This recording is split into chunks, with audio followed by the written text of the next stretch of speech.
casi un año de gobierno, el presidente de Brasil, Jair Bolsonaro, ha dilapidado el capital político que amasó desde que ganó las elecciones el 28 de octubre.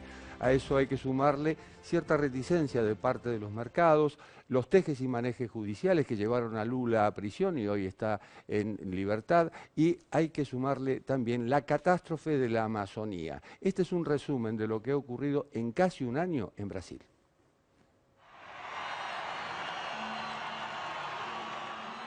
A poco de cumplir un año de gobierno, el presidente de Brasil, Jair Bolsonaro, atraviesa un momento clave de su mandato. Una reciente encuesta de Datafolha lo ubica entre los jefes de Estado brasileños peor calificados durante los primeros 12 meses de gestión. El 36% de los consultados piensa que el gobierno es malo o muy malo. Pero por otra parte, este mismo informe muestra una aceptación y expectativa más alta de la población cuando se le pregunta sobre la marcha de la economía. Los indicadores oficiales del tercer trimestre marcan una aceleración del crecimiento hacia fin de 2019. El Instituto Brasileño de Geografía y Estadística indicó que el PBI se expandió un 0,6% en el tercer trimestre en relación con el periodo de abril a junio, impulsado por la agricultura, la industria, la inversión empresarial y la demanda local. Sin embargo, estos datos no se reflejan en el índice de pobreza extrema que alcanzó su mayor nivel desde 2012, 6,5% del total de la población, equivalente a 13.500.000 brasileños y brasileñas. El informe de Datafolha también reveló un dato no menos relevante, teniendo en cuenta la reciente liberación del expresidente Lula da Silva. El funcionario con mayor imagen positiva es el ministro de Justicia Sergio Moro. El ex juez del Lava Jato tiene un nivel de apoyo del 53%, un dato que entusiasma a las filas del gobierno para integrar una eventual fórmula presidencial del oficialismo en 2022.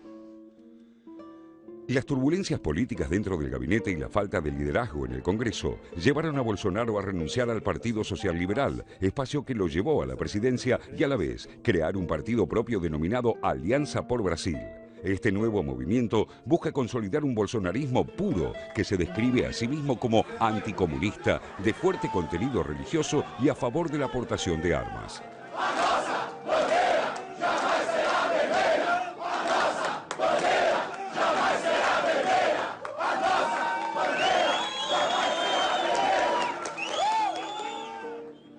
Bolsonaro necesita reunir a los más fieles para fortalecer su figura y concretar los temas pendientes como la ley de armas, una de las aspiraciones más importantes del ex capitán. La Cámara Baja eliminó del proyecto el punto que permitía la aportación a civiles. Ahora se espera que el debate continúe en el Senado.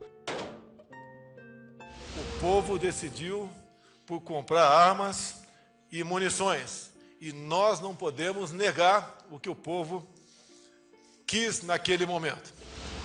Otros proyectos que aún siguen en espera son las reformas administrativa y tributaria, objetivos que buscan reducir el déficit. Desde que asumió en enero de 2019, a Bolsonaro no le ha sido fácil lidiar con el Congreso, pero tampoco fue capaz de construir una coalición con otras fuerzas políticas para negociar sus proyectos. La debilidad parlamentaria de Bolsonaro hasta hizo tambalear la piedra angular del programa económico del superministro Paulo Guedes, la ley de pensiones que finalmente se sancionó con algunos cambios. Otro asunto que incomodó a Bolsonaro en su primer año de gobierno fue la situación en la Amazonía por los incendios forestales. De acuerdo al Instituto Nacional de Investigación Espacial de Brasil, entre agosto de 2018 y julio de 2019, el país rompió el récord de deforestación amazónica. Su promesa de campaña de asfaltar la selva para dar vía libre a la industria debió moderarse ante la presión internacional y las graves denuncias por asesinatos y persecución a comunidades indígenas en esa región. Bolsonaro también tuvo que suavizar su discurso negacionista del cambio climático y dar marcha atrás con el anuncio de abandonar el Acuerdo de París. Esta semana habló de la intención de cumplir con la ley de protección ambiental y reducir la deforestación ilegal. Pese a la crisis, Brasil no deja de ser el motor económico de Sudamérica. El gobierno brasileño acordó con China el ingreso del 5G al país a través de la firma Huawei. Para Estados Unidos, el arribo de Beijing constituye una gran amenaza. Washington asegura que China podría hacer espionaje con esta nueva tecnología. Frente a un gobierno que aún no logra fortalecer su poder y con muchas cuentas pendientes, aparece Lula liderando nuevamente la oposición y rearmando el juego político con vistas a las elecciones municipales de septiembre de 2020. El exmandatario prometió salir a las calles en enero para comenzar una nueva campaña por la recuperación de Brasil.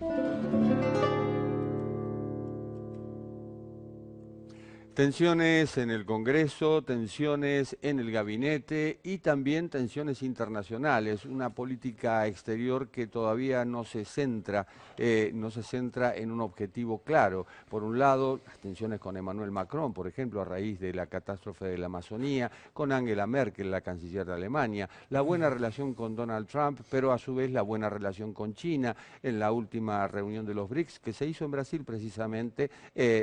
Hablaron prácticamente de un tratado de libre comercio, Bolsonaro y Xi Jinping, es decir, entre Brasil y China. Bolsonaro tiene una estrategia, ¿cuál es? Mira, Jorge, si uno va repasando uno por uno los hitos del gobierno, daría la impresión de que Bolsonaro se mueve de una manera confusa, digamos. Creo que es esta la palabra que viene marcando su gestión, ¿no? La confusión, la dificultad para articular acuerdos en el Parlamento, las internas dentro de su gabinete, muy evidentes entre un ala más bolsonarista puro, liderada por sus hijos, ¿no? Que son los quizás uno de los personajes más odiados de la política brasileña en este momento, y otro ala más racional y más tradicional, liderada y más moderada, liderada por los militares. Tuvimos al vicepresidente de visita acá en la asunción del nuevo presidente argentino. Bueno, si uno mira lo que pasó con la Amazonía, las respuestas que da Bolsonaro, si uno mira uno por uno y hace simplemente una cronología de hitos, uno dice, bueno, este gobierno es un desastre. Efectivamente, como decía el informe, Bolsonaro tiene un nivel de rechazo alto, bajos índices de aprobación, tiene 2 funcionarios. Ahora, si uno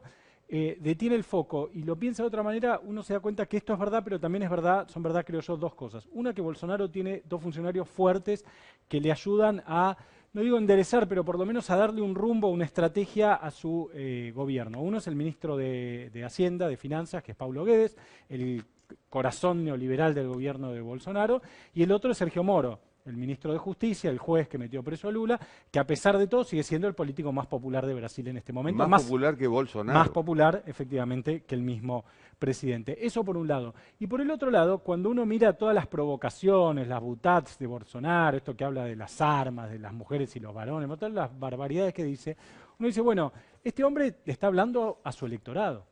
Porque lo que Bolsonaro, creo yo, entiende, y ahí me parece que está el eje de su estrategia, es que él tiene que afirmarse en la minoría que lo va a acompañar, que lo acompaña, tiene que recostarse en esa minoría para lograr un resultado razonable en las elecciones municipales del año que viene, que son un primer test, y después para llegar con esa minoría al balotaje. Una vez en el balotaje, verá, pero él necesita conservar el apoyo de ese electorado muy conservador, el voto evangélico, el electorado que rechaza lo que ellos llaman ideología de género, bueno, todo ese voto tradicional de Bolsonaro, él necesita conservarlo, el 25-30%. Si él logra conservar eso, y me parece que mucho de lo que nosotros vemos desde acá como locuras, barbaridades, está apuntado a eso, lo que decía recién, mostrar el informe de las balas, si él logra conservar eso, él tiene una chance de seguir en la política, porque puede pasar una segunda vuelta. Y si pasa una segunda vuelta, bueno, ahí tiene una chance de ganar el balotaje. Y en un país polarizado como tantos otros, Lula, que emprende su campaña polarizando justamente a la sociedad brasileña entre esta derecha y la izquierda, es decir, recuperar aquel electorado, ese 30% que parece que tiene el PT, el Partido de los Trabajadores. Pero mientras tanto, la economía se está recuperando. Sí, y llamativamente se está recuperando. Estaba repasando y podemos recordar que hasta hace 6 meses nomás se hablaba de la profunda recesión de la economía brasileña y que no lograba salir. Después recordemos un 2015 y 2016 de una recesión muy fuerte, una parálisis posterior o un muy leve crecimiento que se decía que todavía Brasil no alcanzaba los niveles de producto del año 2014, es decir, ya llevaba 4 o 5 años de retroceso y sin embargo a partir de mitad de año hubo un cambio de expectativas. Las cifras empiezan a dar resultados positivos en cuanto a la evolución del PBI, trimestre tras trimestre, tanto el tercero como lo que se espera ahora del cuarto trimestre. Cambió fundamentalmente la expectativa empresaria. Recordemos, el sector empresario le prestó un fuerte respaldo a la candidatura de Bolsonaro. Después esto un poco se apagó porque la recesión no terminaba de salir. La figura de Paulo Guedes, como decía recién José, es una figura central de ese gobierno porque así como Bolsonaro lo convocó diciendo yo de economía no entiendo nada y convocó a uno de los más prestigiosos analistas del sector de la centro-derecha o la derecha neoliberal y ahora empieza a tener resultados que hay que observar que están muy circunscritos sobre todo al sector exportador, ¿no? Es decir, la devaluación de los últimos meses favoreció mucho a los sectores exportadores. La economía interna, la economía doméstica no está teniendo todavía ese resorte de recuperación, por lo cual no estamos hablando de un crecimiento muy igualitario. No lo van a sentir las grandes poblaciones, pero en esto me explico a lo que decía José. Los sectores más afines de Bolsonaro están viendo los resultados económicos. Esto también lo puede favorecer y darle un oxígeno que parecería que en la política está perdiendo, ¿no? En la política que va por un lado la economía, que va por el otro. Pero vamos a hablar de la política, de quién está detrás de Bolsonaro. Me quiero sumar o enganchar a lo que había dicho José al principio sobre el estado de confusión que genera muchas veces el presidente de Brasil, y sobre eso se ha generado en el Congreso un grado de complejidad y de desorden, que el hombre ordenador de Bolsonaro es un aliado, pero también quizás un rival a futuro, porque es muy presidenciable. Estoy hablando de Rodrigo Maia, el presidente de Diputados, que estuvo aquí recientemente también gestionando las posibles relaciones entre el nuevo gobierno argentino y el gobierno de Jair Bolsonaro, que han sido muy difíciles en sus primeros momentos. Pero volviendo a Maia, en el Congreso, Maia, existe un Congreso muy fragmentado de muchos partidos, y Maia le ha jugado a favor a Bolsonaro, pero a su manera y a su favor también. Y esto ha hecho que los grandes medios del exterior y la misma clase política diga que es el verdadero hombre fuerte en el Congreso, y la necesidad de Bolsonaro que tiene sobre él. Por ejemplo, le sacó proyectos de la ley previsional a su manera, con algunos cambios. No sacó la ultraderechista versión de Bolsonaro, pero sí es un hombre del mercado, un liberal, que tiene una visión social y que ha sacado su proyecto. Otros temas de la agenda de Rodrigo Maia que lo hacen a veces un aliado, pero a su manera, también es, por ejemplo, que le ha frenado en su momento una declaración de rechazo al gobierno, que en ese momento era el gobierno entrante a la Argentina y que pretendió imponer Eduardo Bolsonaro. La declaración de repudio a Alberto Fernández. Otro tema, por ejemplo, también es que Rodrigo Maia le bloqueó a Bolsonaro, siendo su aliado también con su propio partido, una ley que flexibilizaba el control de armas en Brasil. Y por otro lado también le está demorando a el ministro Sergio Moro una ley anticrimen que venía siendo, por lo menos el proyecto original, súper dura. Así que veremos cómo conviven. 49 años tiene Maia, hombre que todo el tiempo dice ser liberal, un hombre creyente en el mercado. Nació en Santiago de Chile, pero es hijo de brasileños exiliados de la dictadura del país vecino. Balance provisional del casi año de Jair Bolsonaro en el poder en Brasil.